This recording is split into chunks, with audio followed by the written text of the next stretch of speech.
I have just arrived in Bangladesh. Adam আব্বাসের হাত ধরে বড় মঞ্চে আবারও বিজয়ের হাসি হাসতে চায় বাংলাদেশ অনূর্ধ্ব-20 ফুটবল দল।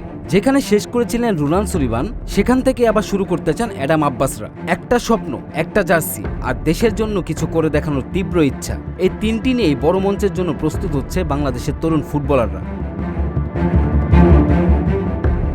যশোরের শামসুল হুদা ফুটবল একাডেমিতে দীর্ঘ আবাসিক ক্যাম্প, দিনের পর দিন কঠোর অনুশীলন, ঘাম ঝরিয়ে নিজেদের প্রস্তুত করছেন তরুণ ফুটবলাররা। কারণ সামনে যে চ্যালেঞ্জ, সেটি মোটেও সহজ নয়। আসন্ন এএফসি এশিয়ান কাপে নিজেদের সামর্থ্যের প্রমাণ দিতে চায় বাংলাদেশ।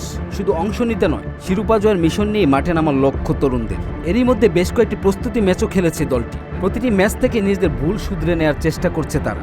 দলের প্রধান কোচ জেরার্ড এমলিন জোনসের বার্তাও স্পষ্ট, কোনো অজুহাত নয়, বরং যে কোনো পরিস্থিতিতে দিতে হবে নিজেদের সেরাটা। পূরণ করতে চান স্বপ্ন। অ্যাডাম আব্বাস যেন সেই নতুন স্বপ্নেরই প্রতীক।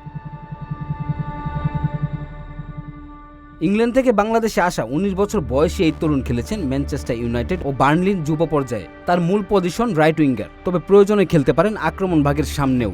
বাংলাদেশের জার্সি গায়ে মাঠে নামার সুযোগ পেয়ে অ্যাডাম আব্বাসের চোখে আনন্দ, মনে গর্ব। হামজা চৌধুরী ও ইয়াসিন আলফির মতো তরুণদের জাতীয় দলে খেলা তাকে আরও বড় স্বপ্ন দেখতে দিয়েছে সাহস।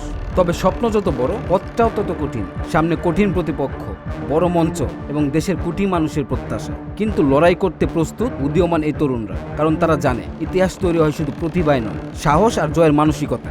বাংলাদেশ অনূর্ধ্ব দলের সামনে এখন একটাই লক্ষ্য, দেশের জার্সির সম্মান রাখতে হবে, শেষ বাঁশি পর্যন্ত লড়তে হবে, আর সুযোগ এলে ছিনিয়ে নিতে হবে জয়। কারণ এই দলের স্বপ্ন শুধু মাঠে নামা নয়, স্বপ্ন বাংলাদেশ ফুটবলে আরও একটি নতুন গল্প লেখা।